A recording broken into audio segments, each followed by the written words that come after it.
Hello friends, good morning. നമ്മുടെ എല്ലാ T V സീരിയലിലേക്ക് എല്ലാവർക്കും സ്വാഗതം. അങ്ങനത്തെ അവന്തിക അനിയെക്കുറിച്ചും നന്ദുവിനെക്കുറിച്ചും നിശ്ചയം മുടങ്ങിയതിനെക്കുറിച്ചും ഒക്കെയുള്ള കാര്യങ്ങൾ അച്ഛനോട് വന്നിരുന്ന് പറയുവാണ്.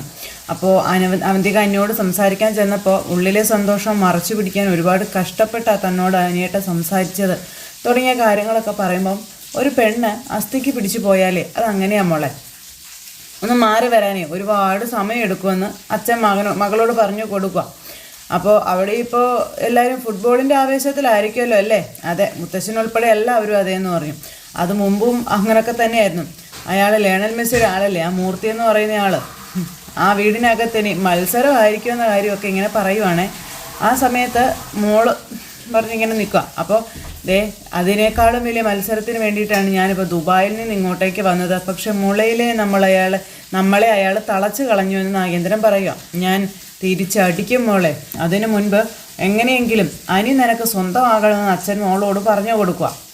അതിന് ശേഷം മാത്രമേ ഞാനും മോളും തമ്മിൽ അടുപ്പമുണ്ടെന്ന് എല്ലാവരും അറിയാൻ പാടുള്ളൂ. പ്രത്യേകിച്ച് മോളുടെ അമ്മ ഇപ്പം നല്ല ഭയത്തിലാ. അച്ഛനെ ഞാൻ കാണുന്നു എന്ന് അമ്മയ്ക്ക് സംശയം ഒന്നുമില്ല. പക്ഷേ അഭിയേട്ടനെ അച്ഛനെയും തമ്മിൽ നേരത്തെ കണ്ടതുകൊണ്ട് അച്ഛൻ ഇനി ഏട്ടനോട് വല്ലതും പറഞ്ഞ് കാണുമോ എന്നുള്ളൊരു പേടി അമ്മയ്ക്കുണ്ട് എന്ന് അവന്തിക പറയുമ്പം അത് ചെറിയ പേടിയൊന്നും അല്ല മോളെ, അതവളെ ആകെ ഉലച്ചിരിക്കുന്ന പേടിയാണെന്നും അതിൻ്റെ അർത്ഥം എന്താണെന്ന് ചോദിക്കുകയാണ് നേരെ നാഗേന്ദ്രൻ. നിങ്ങളറിയാത്തതായി വലിയൊരു സംഭവം ഞങ്ങൾക്കിടയിലുണ്ടെന്ന് നാഗേന്ദ്രൻ പറയുന്നു. മനുഷ്യനെ തെറ്റിദ്ധരിപ്പിക്കാൻ നിന്റെ അമ്മയോളം കഴിവുള്ളൊരു സ്ത്രീയെ ഞാൻ എൻ്റെ ജീവിതത്തിൽ പിന്നെ കണ്ടിട്ടേ ഇല്ല എന്ന് നാഗേന്ദ്രൻ പറഞ്ഞു. അവളുടെ സ്നേഹത്തിൽ പോലും വിഷമുണ്ടെന്നും നാഗേന്ദ്രൻ പറയാം. അങ്ങനെ ജലജയെക്കുറിച്ചുള്ള കാര്യങ്ങളൊക്കെ പറഞ്ഞ് നാഗേന്ദ്രനും അവന്തികയും കൂടി ഇങ്ങനെ സംസാരിച്ചുകൊണ്ട് അവിടെ നിൽക്കുന്നു. ഇത് കഴിഞ്ഞതിന് ശേഷം പിന്നെ കാണിക്കുന്ന നന്ദുവിനെ കേട്ടോ. നന്ദു ഇങ്ങനെ അവിടെ തൻ്റെ പോലീസ് സ്റ്റേഷനിൽ ഇരിക്കുന്നു. ആ സമയം അനിയുടെ കോള് വന്നു. ഹലോ അനി, അതെ താങ്ക്സ് ഉണ്ട് കേട്ടോ എന്ന് അനി അന്നേരം നന്ദുവിനോട് പറയാം. എന്തിനാന്ന് ചോദിച്ചു. എന്തിനാന്നോ, നീ ഇന്ന് കൃത്യസമയത്ത് തന്നെ മുത്തശ്ശനെ വിളിച്ചില്ലേ, അതിന് വേണ്ടിയിട്ടാന്ന് പറഞ്ഞു. അത് തന്നെ ഞാൻ മനഃപൂർവ്വം ചെയ്തതല്ല അനി, എനിക്ക് പരാതി കിട്ടിയതുകൊണ്ടാണെന്ന് നന്ദു അനിയോട് പറയുമ്പോൾ, പരാതി കിട്ടിയപ്പോൾ തന്നെ നീ ആക്ഷൻ എടുത്തല്ലോ, എങ്ങനെ മോതിരം കൈമാറാതിരിക്കാൻ പറ്റുമെന്ന് ഞാൻ ആലോചിച്ചുകൊണ്ടിരിക്കുകയായിരുന്നു എന്ന് പറഞ്ഞപ്പം ഇതിൻ്റെ പേരിൽ ഇനി വീട്ടിൽ എന്തൊക്കെ വഴക്കുണ്ടാകുമെന്ന് എനിക്ക് അറിയില്ല എന്ന് നന്ദു അനിയോട് പറയുകയും ചെയ്തു. ഞാനിനി എങ്ങനെ അങ്ങോട്ട് പോകുമെന്ന് ചിന്തിച്ചുകൊണ്ടിരിക്കുകയാണെന്നും. പിന്നെ അല്ല, ഇന്നലെ എപ്പോഴും അച്ഛനും അമ്മയും അവിടുന്ന് പോകുന്നതെന്ന് ചോദിക്കുമ്പം കുറേ നേരം കഴിഞ്ഞിട്ടാണ് പോയത്. നീ എന്തായാലും വീട്ടിലോട്ട് സൂക്ഷിച്ചൊക്കെ പോയിക്കോ കേട്ടോ എന്ന് അനി പറയാം. ഇപ്പോൾ പറഞ്ഞതുപോലെ നിൻ്റെ അമ്മ ഭയങ്കര വൈലൻ്റായിരുന്നു, അതുപോലെ തന്നെ അച്ഛനും അങ്ങനെ തന്നെ ആയിരുന്നു എന്ന് പറഞ്ഞു. നിനക്കെന്തായാലും ഒരുപാട് സന്തോഷമായല്ലോ അല്ലേ? എൻ്റെ സന്തോഷം പിന്നെ മറച്ചു വയ്ക്കാൻ പറ്റുന്നതാണോടി എന്ന് അനി നന്ദുവിനോട് ചോദിക്കുക. പിന്നെ ഒരിക്കലും ഞാൻ കൃത്യസമയത്ത് നിശ്ചയം മുടങ്ങുമെന്ന് ചിന്തിച്ചത് പോലും അല്ല എന്നും പറഞ്ഞു. ഇന്നലെ രാത്രി നീ അതുപോലെ പ്രാർത്ഥിച്ച് കാണുമായിരിക്കും നിശ്ചയം മുടങ്ങാനായിട്ട്. അല്ല, നീ പ്രാർത്ഥിച്ചില്ലായിരുന്നോ? ഞാനെന്തിനാ പ്രാർത്ഥിക്കുന്നേ? നിന്നെ എനിക്കറിയാം മോളെ, നീ ഇന്നലെ ഉറങ്ങിയെന്ന് പറഞ്ഞതൊക്കെ കള്ളവാ. നീ എന്നെക്കാളും പ്രാർത്ഥിച്ച് കാണുമെന്ന് അനി പറയുമ്പം ഒരിക്കലും ഇല്ല എന്ന് നന്ദു പറഞ്ഞു. സത്യസന്ധയായ പോലീസ് ഓഫീസർ ഇതുപോലുള്ള അവസരങ്ങളിൽ ആ കള്ളം പറയുന്നത് നമ്മുടെ അനിയാ നേരം. അങ്ങനെയെങ്കിൽ അങ്ങനെ ആയിക്കോട്ടെ, നിനക്ക് വേറൊന്നും പറയാനില്ലല്ലോ, ശരി എന്നാ. അപ്പോൾ ശരി എന്ന് പറഞ്ഞ് ഫോൺ അങ്ങ് കട്ട് ചെയ്തു. ആ സമയത്ത് നമ്മുടെ നന്ദു അവിടെ ഇരുന്നിങ്ങനെ മനസ്സിൽ പറയുവാണ്, ശരിയാ, ഇന്നലെ രാത്രി ഞാൻ ഉറങ്ങാതെ പ്രാർത്ഥനയിൽ തന്നെയായിരുന്നു മനസമാധാനം കിട്ടാൻ വേണ്ടിയിട്ടെന്നും അത് സത്യമാണെന്നും പറഞ്ഞ് നമ്മുടെ നന്ദു അവിടെ അങ്ങനെ ഇരിക്കുന്നു. അനി ഇവിടെ ഇങ്ങനെ സമാധാനത്തോടു കൂടി ഇങ്ങനെ അവിടെ നിൽക്കുന്നു. ഇത് കഴിഞ്ഞതിന് ശേഷം പിന്നെ കാണിക്കുന്നത് കനക അവിടെ ഇരുന്ന് ഗോവിന്ദേട്ടനുമായിട്ട് സംസാരിക്കുക. ഗോവിന്ദേട്ടൻ സീരിയസ് ആയിട്ട് അവളോട് കാര്യങ്ങൾ പറയണം. എന്നെപ്പോലെ അല്ലല്ലോ ഗോവിന്ദേട്ടൻ സീരിയസ് ആയിട്ട് പറഞ്ഞ ഒക്കെ കാര്യങ്ങൾ മനസ്സിലാകുമെന്ന് പറയാം. അവൾക്ക് കംപ്ലൈൻറ്റ് കിട്ടിയെന്ന് കരുതി ഒരു കാരണവശാലും അവൾ ആ സമയത്ത് മൂർത്തി സാറിനെ വിളിച്ച് പറയാൻ പാടില്ലായിരുന്നു എന്ന് കനക പറയുക. നമ്മുടെ കൺമുന്നിൽ വെച്ച് അങ്ങനെയൊക്കെ സംഭവിച്ചത് വലിയ തെറ്റായി പോയി കനകയെന്ന് ഗോവിന്ദേട്ടൻ പറയുമ്പോൾ, എന്തായാലും അവരാഗ്രഹിക്കുന്നത് പോലെ കാര്യങ്ങൾ നടക്കാൻ ഞാൻ സമ്മതിക്കില്ല എന്നും പറഞ്ഞുകൊണ്ട് ഇവരിങ്ങനെ ഇരിക്കുന്നു. അപ്പോഴേക്കും നമ്മുടെ നന്ദു വീട്ടിലേക്ക് വന്നു. കനകയും ഗോവിന്ദനും കൂടെ അവിടെ നിൽക്കുവാണ്. നിൽക്കടി അവിടെ, ഇന്ന് രണ്ടിലൊന്ന് അറിഞ്ഞിട്ട് നീ അകത്തേക്ക് പോയാൽ മതിയെന്ന് കനക പറയാം. എന്താണ് അച്ഛനും അമ്മയും പറയാൻ വരുന്നതെന്ന് എനിക്കറിയാം, ഞാൻ എൻ്റെ ഡ്യൂട്ടിയാണ് ചെയ്തതെന്ന് നന്ദു പറഞ്ഞു. അവളുടെ ഒരു ഡ്യൂട്ടി അനന്തപുരിയിലേക്ക് ആദർശം നയനയും മടങ്ങി വന്നതിന് ശേഷമേ എല്ലാവരും ഭയങ്കര സന്തോഷത്തിലായിരുന്നു. അതാണ് നീ ഒറ്റ നിമിഷം കൊണ്ട് ഇല്ലാണ്ടാക്കി കളഞ്ഞതെന്ന് കനക പറയുമ്പോൾ, ഞാൻ എന്ത് ചെയ്തെന്ന് അമ്മ ഈ പറയുന്നതെന്ന് ചോദിച്ചു. പിന്നെ ആരാ അത് ചെയ്തത്? ആദർശ് തിരിഞ്ഞു വന്ന ദിവസം ഞങ്ങളവിടെ പോയിരുന്നതാണല്ലോ. അന്ന് നിന്റെ അമ്മ അവന്തികയ്ക്ക് ഒരു വാക്ക് കൊടുത്തതാണ്, ഇനി നിന്നെ കൊണ്ട് ഒരു ശല്യം ഉണ്ടാകത്തില്ലാന്ന്. നീ അനിയുടെയും അവന്തികയുടെയും ഇടയിലേക്ക് ഒരു തടസ്സമായി വരില്ല എന്ന് പറഞ്ഞ്. പിന്നെ അതാണ് ഒറ്റയടിക്ക് നീ തിരുത്തി കളഞ്ഞതെന്ന് ഗോവിന്ദേട്ടൻ കനക പറയുക. നയനെ അനുകരിച്ച് വളർന്ന നിനക്കേ അവളുടെ കുറച്ച് സ്വഭാവം കിട്ടിയിട്ടുണ്ടായിരുന്നു. പക്ഷെ എന്നാൽ ഇപ്പം നവ്യേക്കാളും കഷ്ടമാണെന്നൊക്കെ കനക പറയുക കേട്ടോ. അപ്പോൾ നിനക്ക് തോന്നുന്നുണ്ടോ ഈ നിശ്ചയം മുടങ്ങിയെന്നത് കരുതി നിനക്കും എനിക്കും ഒന്നിക്കാമെന്ന്? എനിക്ക് അങ്ങനെ ഒരു ആഗ്രഹമൊന്നും ഇല്ല എന്ന് നന്ദു പറയുമ്പോൾ, ഇല്ല എന്ന് നീ പറഞ്ഞാൽ ഞങ്ങൾ വിശ്വസിക്കണമെന്ന് ഗോവിന്ദേട്ടൻ ചോദിക്കാം. നിന്റെ മനസ്സിൽ ഇപ്പോഴും മനിയുണ്ട്. അതുപോലെ തന്നെയാണ് അവൻ്റെ കാര്യവും. അവൻ്റെ മനസ്സിലും നീയാണ്. അതുകൊണ്ടാണ് അവസാന നിമിഷം വരെ അവൻ ഈ നിശ്ചയത്തിന് എതിർത്ത് നിന്നത്. ഞാനിപ്പോൾ എന്ത് പറഞ്ഞാലും അത് നിങ്ങളാരും വിശ്വസിക്കാനൊന്നും പോകുന്നില്ല. പിന്നെ ഇനി എന്നെ ഒന്ന് വെറുതെ വിടാൻ പറഞ്ഞ് നന്ദു അങ്ങ് പോകുമ്പോൾ, നിൽക്കേ, അങ്ങനെ വെറുതെ വിടാനൊന്നും പറ്റത്തില്ല. ഞങ്ങളുടെ മുഖത്താണ് നീ കരി വാരി തേച്ചിരിക്കുന്നതെന്ന് ഗോവിന്ദേട്ടൻ നന്ദുവിനോട് പറയാം. അതിന് ഗോവിന്ദേട്ടാ, ഇതൊക്കെ നേരത്തെ തയ്യാറാക്കിയ തിരക്കഥയാണെന്ന് കനക. അതിന് ചിലപ്പോൾ ഇതൊക്കെ പറഞ്ഞു കാണും. അനാമികയോടും അവളുടെ അച്ഛനോടും ഇങ്ങനെയൊക്കെ ചെയ്താൽ അവരാവശ്യപ്പെടുന്ന തുക കൊടുക്കാമെന്ന്. നന്ദു ഇതൊക്കെ കേട്ടിട്ട് ഇങ്ങനെ ദേഷ്യപ്പെട്ട് നിൽക്കുന്നല്ലാണ്ട് മിണ്ടുന്നില്ല. അനാമികയ്ക്കും അവളുടെ അച്ഛനും പിന്നെ പൈസ കിട്ടിയാൽ അവർ എന്ത് വേണമെങ്കിലും ചെയ്യുന്നവരാണല്ലോ. അപ്പം നീ കാരണം ഈ നാട്ടിൽ നിന്ന് മാറി താമസിക്കേണ്ട അവസ്ഥയാണെന്ന് വരെ ഗോവിന്ദേട്ടൻ പറഞ്ഞു. മൂർത്തി സാറിനെ ഒരു തെറ്റുപറ്റി. നിനക്ക് ഈ നാട്ടിൽ തന്നെ ഒരു പോസ്റ്റിംഗ് വാങ്ങിച്ചു തന്നു.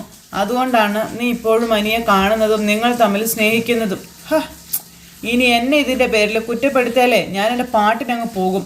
എനിക്കിതൊക്കെ കേട്ടോണ്ട് ഇവിടെ നിൽക്കാൻ പറ്റത്തില്ല എന്ന് നന്ദു പറഞ്ഞപ്പോൾ, നിൽക്കാൻ പറ്റുന്നില്ലെങ്കിൽ നീ പൊയ്ക്കോടി എന്ന് കനകം. പോകണ്ടെന്ന് നിന്നോട് ആരാ പറഞ്ഞത്?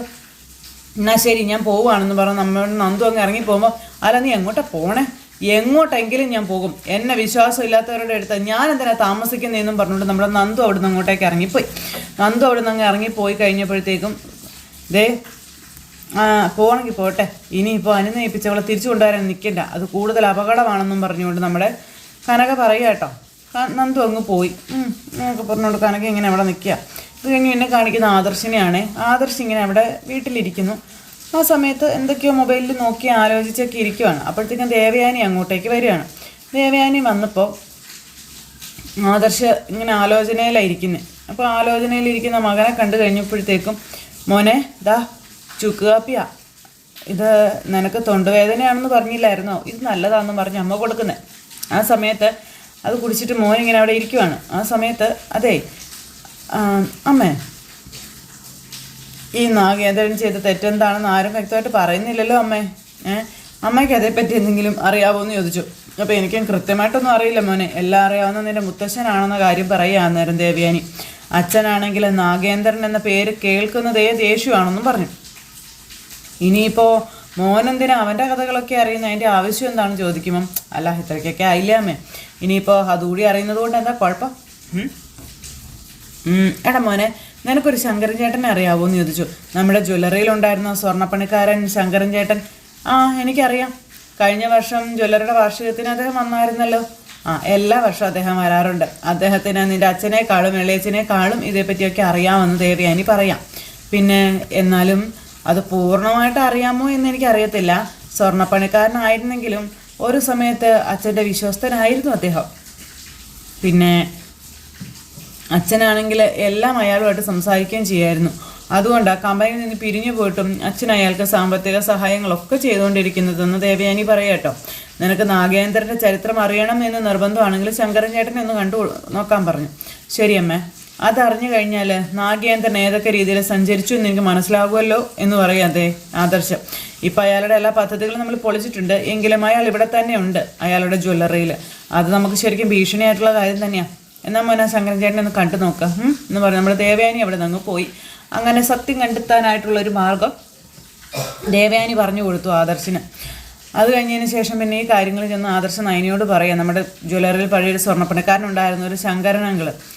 അപ്പോൾ വളരെ വിശ്വസ്തനായ പണിക്കാരനായിരുന്നു. അദ്ദേഹത്തിന് കാര്യങ്ങളൊക്കെ അറിയാവുന്നതാണ് അമ്മ പറയുന്നത്. അങ്ങനെയാണെങ്കിൽ ഇന്ന് തന്നെ അയാളെ ഒന്ന് കാണണം. ഇപ്പോൾ അന്നേരം അദ്ദേഹം എവിടെയാണ് ആദർശേട്ടാ? അത് പിന്നെ വീട്ടിലിരുന്ന് അത്യാവശ്യം പണികളും കാര്യങ്ങളൊക്കെ ചെയ്യുന്നുണ്ട്. മുത്തശ്ശൻ ഈ നാഗേന്ദ്രൻ പ്രശ്നക്കാരനാണെന്ന് പറയുമ്പോൾ ഇനി അതിൻ്റെ പിന്നാലെ ഒരു അന്വേഷണമൊക്കെ വേണോ? എന്നാലും നടന്ന കാര്യങ്ങളൊക്കെ നമ്മൾ അറിയേണ്ടതിന് എന്ന് മാത്രമല്ല, നാഗേന്ദ്രൻ ഈ നാട്ടിൽ വന്നു എന്നറിഞ്ഞതിന് ശേഷം അപ്പച്ചിക്ക് ഭയങ്കര ഭയമാണ്, വലിയ ഭയത്തോടെ നടക്കുന്നത്. അപ്പോൾ അബിക്ക് എൻ്റെ അച്ഛനുമായിട്ട് കോണ്ടാക്റ്റ് ഉണ്ടോ എന്നുള്ളത് നല്ല സംശയമുണ്ട് അപ്പച്ചിക്ക്. ശരിക്കും അവർ തമ്മിൽ കോണ്ടാക്റ്റ് ഇല്ലേ? ഉണ്ടെന്നേ. പക്ഷേ അത് പറഞ്ഞു കഴിഞ്ഞാൽ ഇവിടെ വലിയ വഴക്കും കാര്യങ്ങളും നടക്കും. അതുകൊണ്ട് മനഃപൂർവ്വം മൂടി വെച്ചിരിക്കുകയാണെന്ന് ആദർശൻ നയനയോട് പറയുന്നു. അവനെ കള്ളനായതുകൊണ്ട് അവൻ്റെ അമ്മയെ തെറ്റിദ്ധരിപ്പിക്കാൻ പെട്ടെന്ന് പറ്റുകയും ചെയ്യുമല്ലോ. അബിക്ക് കിട്ടിയത് അച്ഛൻ്റെ സ്വഭാവമായിരിക്കുമോ അതോ അമ്മയുടെ സ്വഭാവമായിരിക്കുമോ എന്ന് നയന ചോദിച്ചപ്പോൾ രണ്ടുപേരുടെയും കൂടിയാണെന്ന കാര്യം പറയുകയാണ്.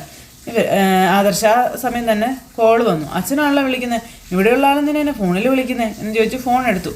അച്ഛാ എന്നെ ശരി ഓക്കെ അച്ഛാ നമ്മൾ ഫോൺ കട്ട് ചെയ്തു. അപ്പം നമ്മളോട് താഴേക്ക് എല്ലാം പറഞ്ഞു, ആരോ കാണാൻ വന്നിട്ടുണ്ടെന്ന് പറഞ്ഞു എന്ന് ആദർശ് പറയുമ്പോൾ നമുക്ക് പെട്ടെന്ന് എന്തെങ്കിലും അത്യാവശ്യം കാണുമായിരിക്കും എന്ന് പറഞ്ഞാൽ അവർ രണ്ടുപേരും കൂടെ ചെല്ലും കേട്ടോ. അത് കഴിഞ്ഞ് പിന്നെ കാണിക്കുന്ന ആദർശ് ഒരു വീട്ടിലേക്ക് ചെല്ലുന്നു. അപ്പോൾ അവർ ചേച്ചി വന്ന് ഡോറ് തുറന്നു. സാറായിരുന്നു എന്ന് ചോദിച്ചു. അച്ഛനില്ലേ അകത്ത്? ഉണ്ട്, പണിപ്പുരയില്ല, ഞാൻ വിളിക്കാമെന്ന് പറഞ്ഞ് ഇങ്ങനെ ചെല്ലുമ്പോൾ വേണ്ട ഞാൻ അങ്ങോട്ട് പോയി കണ്ടോളാമെന്ന് പറയും. അങ്ങനെ നമ്മുടെ ആദർശ് അകത്തേക്ക് കയറി പോകുക കേട്ടോ. അങ്ങനെ ആദർശ് അകത്തേക്ക് ചെന്നപ്പോഴത്തേക്കും ആ ചേട്ടൻ അവിടെ ഇരുന്ന് സ്വർണ്ണം ഇങ്ങനെ ഉരച്ചുകൊണ്ട് ഇങ്ങനെ ഇരിക്കുക. ശങ്കരനങ്ങളെ എന്ന് പറഞ്ഞ് ഇങ്ങനെ വിളിച്ചു കേട്ടോ. അപ്പോൾ ഇത് ആരെ വന്നേക്കണേന്ന് ചോദിച്ചാൽ ചേട്ടൻ വേഗം എഴുന്നേറ്റ് ചെന്നു. ആദർശ് അന്നേരം ഒരു മുന്നറിയിപ്പും ഇല്ലാണ്ട് വന്നതെന്താണെന്നൊക്കെ ചോദിച്ചപ്പോൾ അയ്യോ ഇപ്പോഴും പണിക്കൊന്നും കുറവില്ലല്ലേ, അപ്പോൾ വെറുതെ ഇരുന്ന നമ്മൾ പ്രതീക്ഷിക്കാത്ത നേരത്തെ ഓരോ അസുഖങ്ങൾ കയറി വരുമെന്നാ ചേട്ടൻ അന്നേരം പറഞ്ഞു. അതുകൊണ്ട് അല്ലറ ചില്ലറ പണികളൊക്കെ ഇപ്പോഴും ചെയ്യുന്നുണ്ട് സാറേ എന്ന് അദ്ദേഹം പറയാം. അല്ല സാറ് വിളിച്ചിരുന്നെങ്കിൽ ഞാൻ അങ്ങോട്ട് വന്നിരുന്നേനേലോ.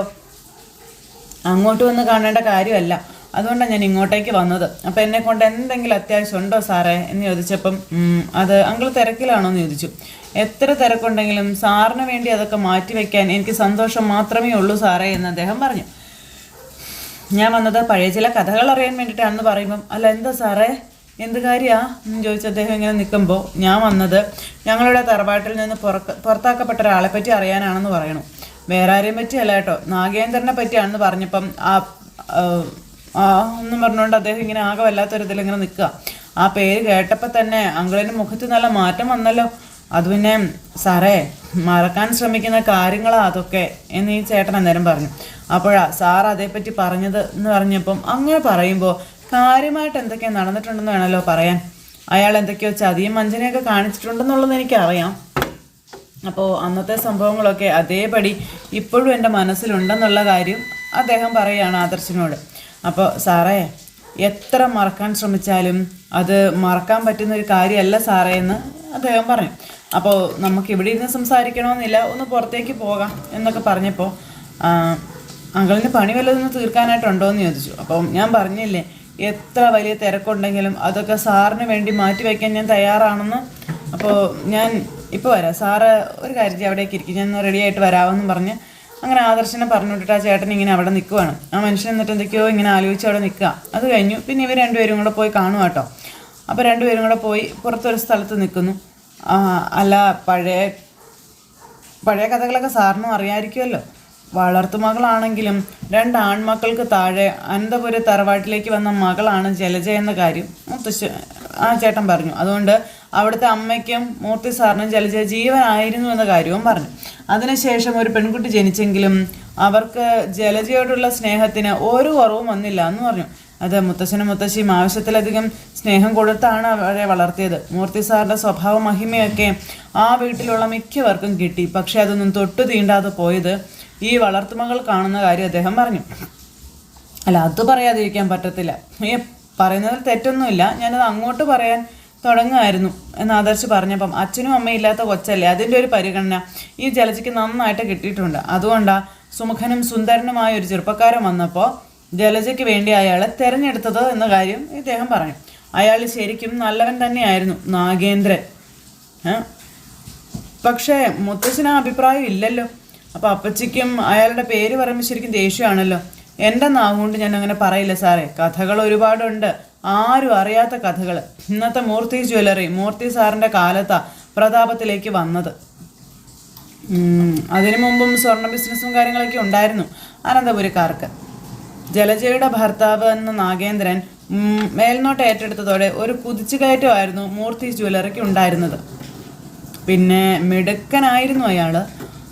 MBA-കാരനായതുകൊണ്ട് മോൻ്റെ അച്ഛനേക്കാളും ഇളയച്ചനേക്കാളും അയാൾക്കായിരുന്നു കമ്പനിയിൽ സ്ഥാനവും കൂടുതൽ കൊടുത്തിരുന്നത്. പിന്നെ അതിന് പിന്നിൽ ജലജയോടുള്ള സ്നേഹവും ഉണ്ടായിരുന്നു കേട്ടോ. എന്നിട്ട് പിന്നെ എന്താ സംഭവിച്ചതെന്നിങ്ങനെ ചോദിച്ചപ്പം അല്ല, നമ്മൾ മനുഷ്യർക്ക് നല്ല സമയത്തേക്കാൾ കൂടുതൽ മോശ സമയമാണല്ലോ ഉള്ളത്. കണ്ടകശനിയും ഏഴര ശനിയും ഒക്കെ ഇടയ്ക്കിടയ്ക്ക് ഇങ്ങനെ വന്നു പോയിക്കൊണ്ടേ ഇരിക്കുമല്ലോ. അങ്ങനെ ശനി ബാധിച്ചൊരു സമയത്ത് ചില സംഭവങ്ങളൊക്കെ അവിടെ നടന്നിട്ടുണ്ടെന്നുള്ള കാര്യം ഇദ്ദേഹം പറയുക. ഒരിക്കലും നടക്കാൻ പാടില്ലാത്ത സംഭവങ്ങളാണ് അവിടെ നടന്നതെന്നുള്ള കാര്യം പറഞ്ഞു. അപ്പോൾ ആദർശ് ഇങ്ങനെ അത് അറിയാനായിട്ടുള്ള ആകാംക്ഷയോട് കൂടി ഇങ്ങനെ അവിടെ നിൽക്കുക കേട്ടോ. ആ സമയത്ത് പണ്ട് നടന്ന കാര്യങ്ങളെപ്പറ്റി ആ ചേട്ടൻ വിശദമായിട്ട് ഈ ആദർശിനോട് പറയാൻ തുടങ്ങുന്നു. കാലങ്ങൾ പുറകോട്ട് പോകുന്നു. ഈ സമയത്ത് നമ്മുടെ അനന്തമൂർത്തി അവിടെ ഇരിക്കുന്നു. അപ്പം നാഗേന്ദ്രനാണെന്നുണ്ടെങ്കിൽ മൂർത്തി സാറിൻ്റെ അടുത്തേക്ക് വരുന്നു. അപ്പോൾ ഭയങ്കര കാര്യമായിട്ട് ഇരിക്കുന്നു. എന്താ അങ്ങള് വിളിപ്പിച്ചേ എന്ന് ചോദിച്ചപ്പം ഇരിക്കടോ എന്നും പറഞ്ഞ് ഇങ്ങനെ വിളിച്ചിരുത്തുന്നു. അപ്പോൾ നാഗേന്ദ്രൻ അടുത്ത് വന്നിരുന്നപ്പം ഇപ്പോൾ നമ്മൾ തന്നെയാണ് മുന്നിൽ നിൽക്കുന്നതെങ്കിലും മറ്റു പലരും അതിൻ്റെ തൊട്ടടുത്ത് തന്നെ ഉണ്ട്. 4-5 ജ്വല്ലറികൾ നമ്മുടെ ശക്തരായിട്ടുള്ള എതിരാളികളാണ്. അപ്പോൾ അതെ, കഴിഞ്ഞ വർഷം മുതലാണ് മത്സരം ശരിക്കും കടുത്തതെന്ന് നാഗേന്ദ്രൻ പറയാം. അപ്പോൾ ഏറെ പിന്നിൽ നിന്നവർ ഒരുപാട് മുകളിൽ കയറി. എന്നാൽ നമുക്ക് അത്രത്തോളം മുകളിലോട്ട് കയറാനും പറ്റിയിട്ടില്ല എന്ന കാര്യവും പറയണം. നമുക്ക് ആരുടെയും പിന്നിലേക്ക് പോകാനായിട്ട് പറ്റത്തില്ല നാഗേന്ദ്ര എന്ന കാര്യമൊക്കെ ഇങ്ങനെ പറയുക കേട്ടോ. അപ്പോൾ ഞാനാണ് കമ്പനിയുടെ MD എങ്കിലും ഇപ്പോൾ കടിഞ്ഞാൻ നിൻ്റെ കയ്യിലാണ്. ജയനെയും അജയനേക്കാളും എനിക്ക് ബിസിനസ്സിൽ നിന്നെ വിശ്വാസമാണെന്ന് മുത്തശ്ശൻ പറയണം. പിന്നെ അതുകൊണ്ടാണ് നിനക്ക് കൂടുതൽ സ്വാതന്ത്ര്യം തരുന്നതെന്നും പറഞ്ഞു. ഞാനിപ്പോൾ എന്താ അങ്ങളെ ചെയ്യേണ്ടത് എന്ന് ചോദിച്ചപ്പോഴത്തേക്ക് നമ്മുടെ മുത്തശ്ശൻ അവിടെ ഇരുന്ന് ഒരു സാധനം എടുത്ത് കാണിച്ചു കൊടുത്തു. ഇപ്പോൾ ഒരു നെക്ലേസ്. അപ്പോൾ ആ നെക്ലേസ് എടുത്ത് കാണിച്ച് നോക്കാം, കയ്യിലെടുത്ത് നോക്കാൻ പറഞ്ഞു. നാഗേന്ദ്രൻ അത് കയ്യിലെടുത്ത് നോക്കുന്നു. അത് നോക്കിക്കഴിഞ്ഞപ്പോൾ നാഗേന്ദ്രൻ ഭയങ്കരമായിട്ട് ഇഷ്ടപ്പെട്ടു. എങ്ങനെയുണ്ടെന്ന് മുത്തശ്ശൻ ചോദിച്ചു. അപ്പോൾ ഇതുപോലൊന്ന് ഞാൻ എൻ്റെ ജീവിതത്തിൽ കണ്ടിട്ടില്ല എന്ന് നാഗേന്ദ്രൻ പറയട്ടോ. ഇത് നമ്മുടെ നാട്ടിലെ ഫാഷൻ അല്ല, ജർമ്മനാണ്. അതും അവിടെ പോലും അപൂർവമായിട്ടുള്ളൊരു കളക്ഷനാണെന്ന കാര്യം പറയാട്ടോ. പിന്നെ ഇത് വെച്ച് തനിക്ക് ബിസിനസ് മാർക്കറ്റ് ചെയ്യാൻ പറ്റുമോ എന്ന് മുത്തശ്ശൻ ചോദിച്ചപ്പം എന്താ സംശയം, ഓരോ എക്സിബിഷൻ തന്നെ നടത്താമല്ലോ അങ്ങളെ എന്നിങ്ങനെ പറയാം നാഗേന്ദ്രൻ. നമ്മളെല്ലാ വർഷവും അക്ഷയതൃതീയയുടെ എന്ന് ഓഫറുകൾ നൽകിക്കൊണ്ട് പുതിയ കളക്ഷൻസ് അവതരിപ്പിക്കാറുണ്ടല്ലോ. അന്നാണല്ലോ കൂടുതൽ സെയിൽസും കാര്യങ്ങളൊക്കെ നടക്കാറുള്ളത്. അപ്പോൾ കഴിഞ്ഞ വർഷം ചില എതിരാളികൾ അന്ന് നമുക്കൊപ്പം എത്തിയിരുന്നു. അതുകൊണ്ട് നാഗേന്ദ്രൻ പറഞ്ഞ ശരിക്കും ശരിയാണ്. അന്നേ ദിവസം കുറേ വെറൈറ്റികൾ നമ്മൾ കസ്റ്റമേഴ്സിന് മുന്നിൽ പ്രദർശിപ്പിക്കാൻ തയ്യാറാവണമെന്ന് പറഞ്ഞു. അന്ന് ഇത് നമുക്ക് ഉപയോഗിക്കാം അങ്ങളെ എന്ന് പറയാം കേട്ടോ. അപ്പോൾ അങ്ങനെ ഇരിക്കുമ്പം ഇതിന് മുകളിൽ വയ്ക്കാൻ എൻ്റെ തിളക്കം കൊണ്ടും ഡിസൈൻ കൊണ്ടും മറ്റൊന്നും ഇല്ല എന്ന് നാഗേന്ദ്രൻ പറഞ്ഞു. സത്യം പറഞ്ഞു കഴിഞ്ഞാൽ എൻ്റെ കണ്ണ് വരെ തള്ളിപ്പോയി എന്ന് നാഗേന്ദ്രൻ മുത്തശ്ശനോട് പറയാം. അക്ഷയതൃതീയയുടെ അന്ന് ഇതിനാവശ്യക്കാർ ഒരുപാടുണ്ടാകുമെന്നുള്ള കാര്യം പറഞ്ഞ് പരമാവധി ഇത് കൊടുക്കാതിരിക്കാൻ നോക്കണമെന്നുള്ള കാര്യം മുത്തശ്ശൻ പറയാം. പിന്നെ ആരെങ്കിലും വലിയ തുക ഓഫർ ചെയ്താൽ മാത്രം നമുക്കിത് സെയിൽ ചെയ്താൽ മതിയെന്ന് പറയും. അപ്പോൾ ശരി അങ്കളെ, ഈ എക്സിബിഷൻ കഴിയുന്നതോടെ നമ്മൾ കുതിച്ചുയരും, നോക്കിക്കോ എന്ന് നാഗേന്ദ്രൻ പറയുന്നു. അത് വാക്കാൽ പറഞ്ഞാൽ പോരാ, റിസൾട്ട് ഉണ്ടാകണമെന്ന് മുത്തശ്ശൻ. നീ ഇവിടെ വന്നതിന് ശേഷം മാറ്റങ്ങൾ ഉണ്ടായില്ല എന്ന് ഞാൻ പറയില്ല, പക്ഷേ അത് പോരാ എന്നും ഇനിയും മാറ്റങ്ങൾ ഉണ്ടാകണമെന്നും അദ്ദേഹം പറയാം. അപ്പോൾ എനിക്കെല്ലാം മനസ്സിലായി അങ്കളെ. ഈ അക്ഷയതൃതീയയോടെ നമ്മൾ കേരളത്തിന് പുറത്തും ബിസിനസ് വ്യാപിപ്പിക്കും. മറ്റു ജ്വല്ലറിക്കാരെക്കാളും ഏറെ മുന്നിലോട്ട് പോരും. പിന്നെ നമ്മളെ പിടിച്ചാൽ കിട്ടില്ല, ഉറപ്പാ എന്നൊക്കെ പറഞ്ഞുകൊണ്ട് ഇങ്ങനെ പറഞ്ഞപ്പം ഇതെൻ്റെ കസ്റ്റഡിയിൽ തന്നെ വെച്ചോ, അന്നേ ദിവസം ജ്വല്ലറിയിലേക്ക് കൊണ്ടുപോയാൽ മതിയെന്ന് പറയും. ശരി അങ്കളെന്ന് പറഞ്ഞാൽ അതുമായിട്ട് നാഗേന്ദ്രൻ അവിടെ നിന്ന് പോയി. മുത്തച്ഛൻ അവിടെ അങ്ങനെ ഇരിക്കുന്നു. അപ്പോൾ അങ്ങനെ ഒരു സിറ്റുവേഷൻ കാണിച്ച് ഇന്നത്തെ കഥ അവസാനിച്ചു. അപ്പോൾ എല്ലാവരും കാത്തിരുന്ന് കാണണം കേട്ടോ. എല്ലാവർക്കും നല്ലൊരു ദിവസം ആശംസിക്കുകയാണ്. എല്ലാവരുടെയും സപ്പോർട്ടിനും സ്നേഹത്തിനും ഒത്തിരി നന്ദി ഹൃദയത്തിൻ്റെ ഭാഷയിൽ അറിയിക്കുന്നു. അടുത്ത സൂപ്പർ ഹിറ്റ് കഥയുമായി കാണുന്നത് വരെ എല്ലാവർക്കും നന്ദി. അതോടൊപ്പം നമ്മുടെ ചാനൽ ആദ്യമായിട്ട് കാണുന്നവരുണ്ടെങ്കിൽ ഒന്ന് സബ്സ്ക്രൈബ് ചെയ്യണം കേട്ടോ. തൊട്ടടുത്ത് കാണുന്ന ബെൽബട്ടൺ അമർത്തി കഴിഞ്ഞിട്ടുണ്ടെങ്കിൽ നമ്മുടെ വീഡിയോസ് എളുപ്പത്തിൽ കാണാൻ കഴിയുന്നതായിരിക്കും. അപ്പോൾ എല്ലാവർക്കും ടാറ്റാ.